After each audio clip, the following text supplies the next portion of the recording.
Small synonyms. Stabua. Teacher. Thank you so much, Stabua, for cleaning up. You're welcome, madam. Madam, I wish you saw what Stabua did. What? Then why are you meeting your friend? You're meeting.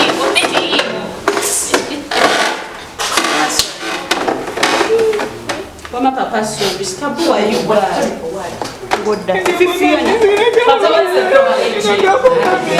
Small synonyms. Small synonyms. Small synonyms. Small synonyms.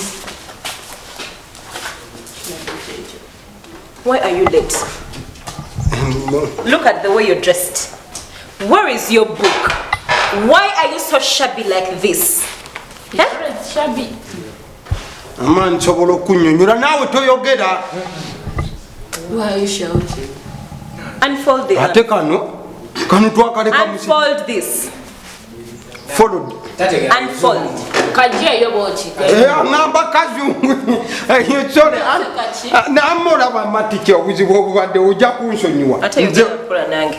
Ojja kunkuba amalusu. Amaticho ojja kunsonyiwa. Olwaleero leero tetwabadde na site nengambo waide ngenda kujja kusomero. Olukedde bwenti mukubo nga kanyagwa ye wuyo ono omusajja akuba amabuloke manga. Use some little English because oyogera nnyo bingi ate sibitegeera kuba n'amalusu. Madam. Use English when you're explaining to me. Wake up late to come at school. Difficult.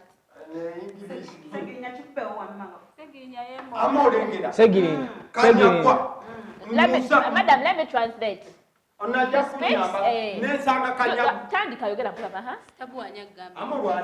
Today. No, excuse me, somebody can put you. Sit down.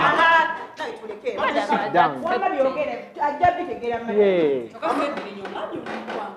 Unawe vako wanutasha ye mugezi yugwe fura chinawe. Ye fifi ate waisewe.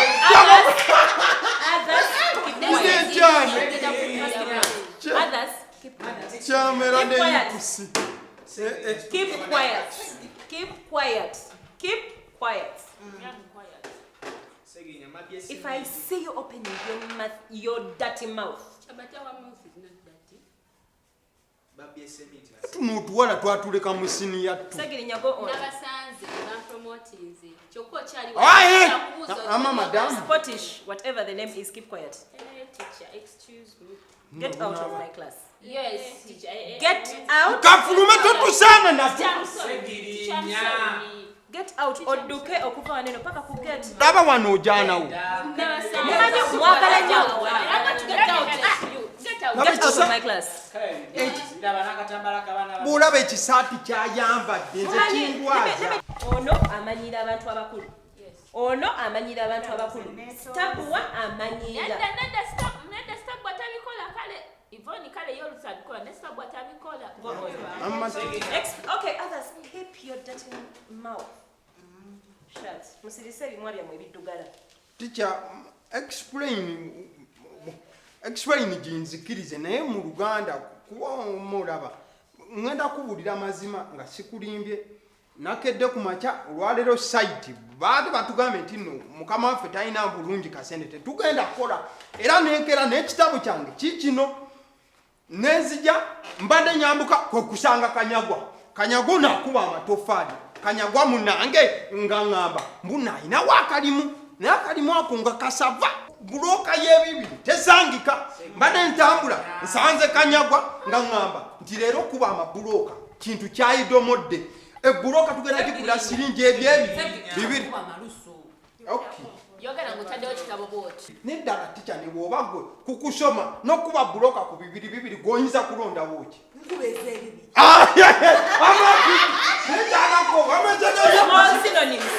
Small synonyms. Tugenda kulaba ku bigambo small. What does that mean small without saying small itself? Obuntu obutono. Tiny. Minuscule. Miniskirt. Tense-wensi.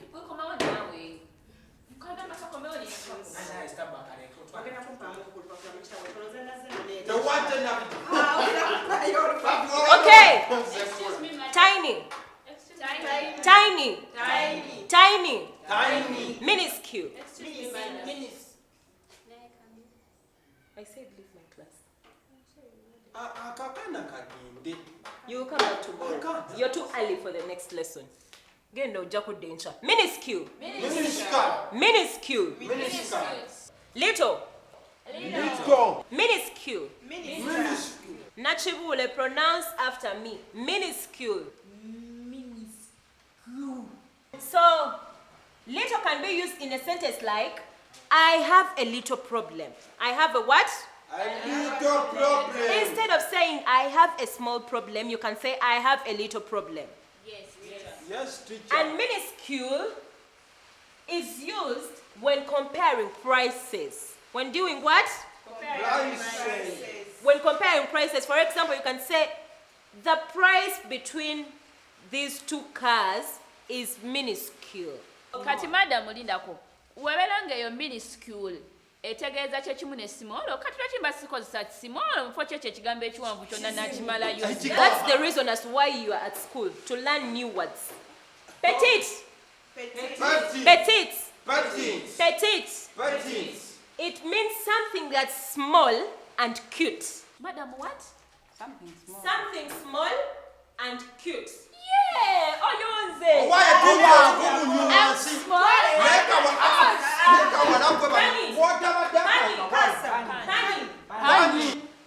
Pani means something that is small and weak. Something small and what? And weak. For example, you can say a person has a pani muscle. Madam, tewemenya. Togenda wale example njina. Oyo lwasa. Hey, yadde katuna kakankanye.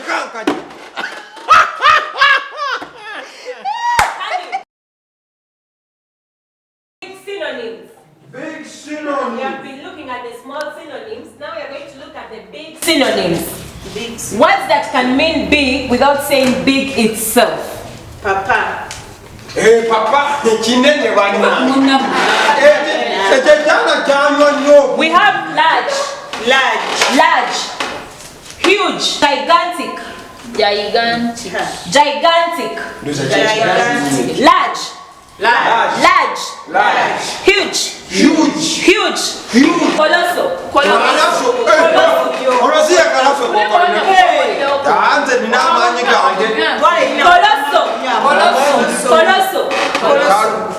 gigantic.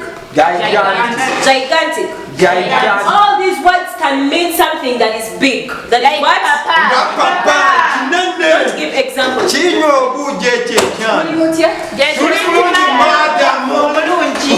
Madam was it? Madam, No, sawa ya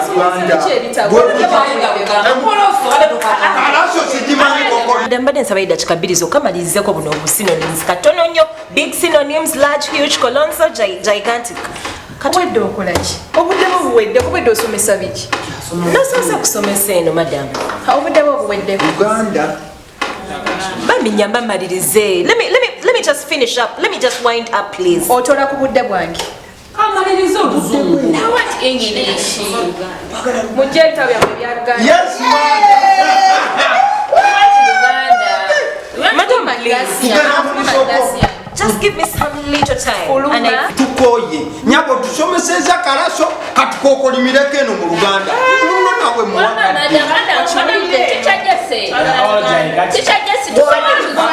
My friend.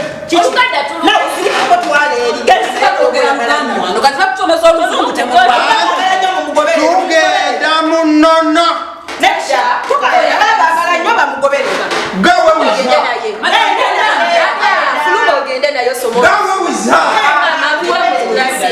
okay. Madam, Teacher meeting the next day. Yes. And we shall start from there. The words large, huge, colossal, gigantic. And I think the words that can mean small when we take a day. Good night, madam. Bye. We love you. Twakoma walundi? Twakoma. Akebere madamu. Mukebere atujjukiramu madam. You know what, guys? Madam and Papa, I'm very hungry. Can't we go for some breakfast? Papa, you have gone here. Mushimanyi ne sawa za break. Tugende nayo Oluganda. Oba tusooke tumale Oluganda. Tugende tulye naye. Onsumirako leero. Genda tugamba. Madam, we are coming back after eating. Onsumirako. Mumanyi byanammwe. Temudya ddala mu kirasi yange leero enkya ne luli temudda. Siraba wano kikomyewo.